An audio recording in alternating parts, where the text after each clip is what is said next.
program is brought to you in association with First National Bank of Botswana.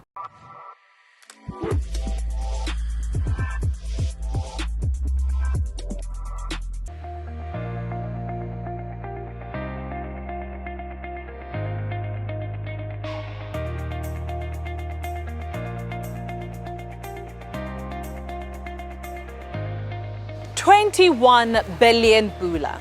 That is the allocated budget for national development agendas in the country for 2023-24. That seemed like quite the sum, but highlights from a Grant Thornton report show a $5 billion Bula fiscal deficit. With that in mind, will be outlined national priorities by the Minister of Finance and Economic Development, Honorable Peggy Sarame, being digital transformation, business environment reform, infrastructure development, value chain development, sustaining livelihoods and climate change be successful. If successfully carried through, these are expected to propel Botswana to high income status.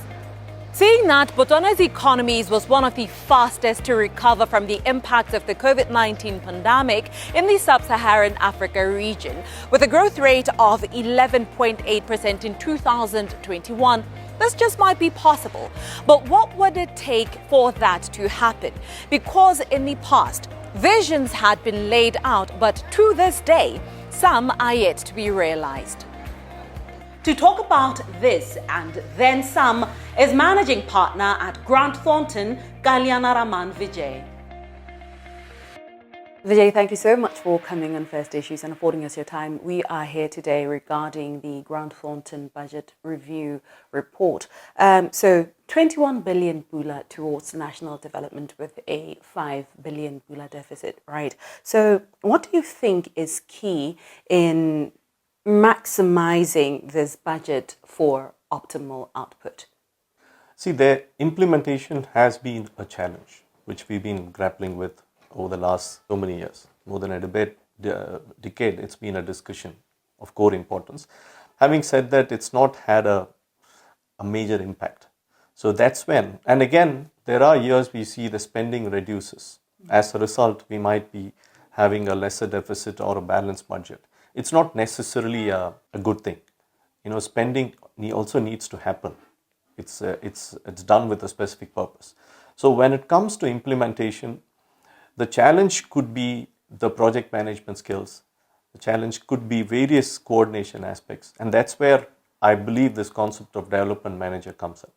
So when it comes to development manager, the way I understand it, you know, we've got to see how it is going to be unpacking in the next few months. But the way I understand, if it is going to be an infrastructure project, it'll involve a project manager, it'll involve an architect, a project designer, a tax person, a financial modeling expert. So a consortium of team with a complete experience is what is going to be coming in. So what needs to be seen is how is government going to be interact with them and how are they going to be empowered to take the project to closure. So these are all the aspects which will make this kind of changes more effective, for which we've not seen it, but I certainly have to recognize it's a very positive move. And this is effectively a private sector collaboration, where I think we have the skills in this country. It's utilization of the skills for the best benefits of the country. I want us to talk more about the 5 billion Bula deficit, right? Does it not set government up for failure to set intentions that are above what finances can allow? That is a risk with the finance minister alluded to even last year, that they set the targets and they go past the targets. That means right now, if you look at it, not long back, we had 20 months results of Forex cover. Now, when you look at it, it's about 10 months cover. So as the cover reduces, and again, the current account deficit increases, it means that we're getting more vulnerable to taking high-end decisions or risks. So that way, yes, it is an exposure. But having said that, you would have noted that the minister was telling for us to go to 2036 vision, there has to be a requirement to grow at about over 5%, 5.6% on a consistent basis from now to 2036. And now when you look at this year, 2023 the estimate is about 4%. So unless there is going to be a significant FDI coming in, significant new industries coming in, it's not going to be possible. So that way a risk has to be taken. And I think Botswana has been quite prudent in terms of the financial spend over the years. I'm only hoping this implementation would be making the biggest change. Honourable Sarame mentioned yet again government's endeavour towards a high-income status economy, and some economists have seen that as a very bold proclamation. With other visions yet to see the light of day, what do you think could be done differently with this particular aspiration to be achieved, for it to become a success? It is going to be a tough one. I think we all know that when we're looking at keeping such a steep target and not long from now, it is going to be a tough one, there's no doubt about it. Now that's where what I visualize from what the minister spoke this year and even last year is, number one is enhanced collaboration with private sector. Now that is extremely crucial, and it's important to say the biggest challenge I think government faces over the last 5 decades is over-dependence on the government in terms of spending. The spending control probably looks like it will control this way, but the dependence on the government should reduce, and private sector has to play a very vital role in this whole process. The second aspect, the minister talked about the elephant in the room, which is also something which has to be well managed. So that's where the implementation becomes a very effective tool in terms of seeing when both parties are involved, private sector and public sector, in this process. And the outcome is what an aspect which will be tracked than anything else. For example, if they're looking at a digitization as a project, I know on the ground I was so surprised. Thornton was involved in digitizing a school last year. To our surprise, the school had such a phenomenal infrastructure in terms of internet. We didn't know that till we got to the ground. So that way a lot of things are being done by the government.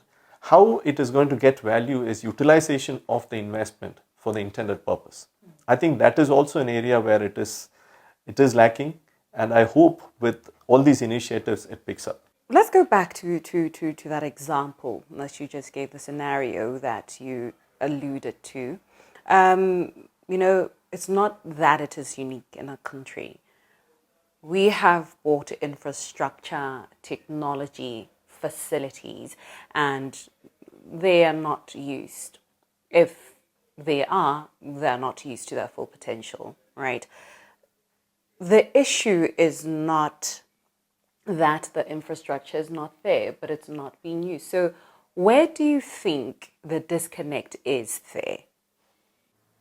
Well, it is an interesting question. Really, there could be a lot of answers to this, and probably not even one hitting the thing head on.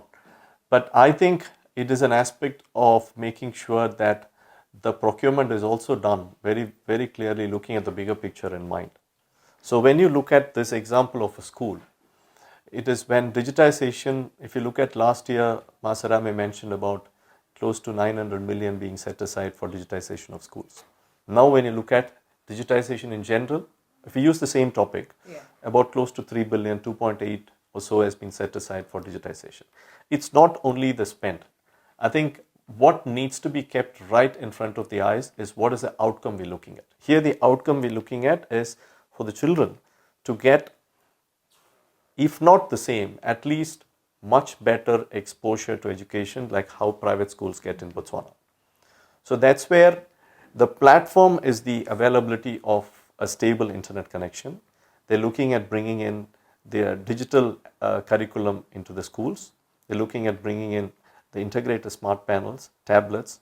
All these technology is the one which really is going to enable the outcome. So focus and keeping our eyes on the outcome is quite important with every infrastructural investment being done.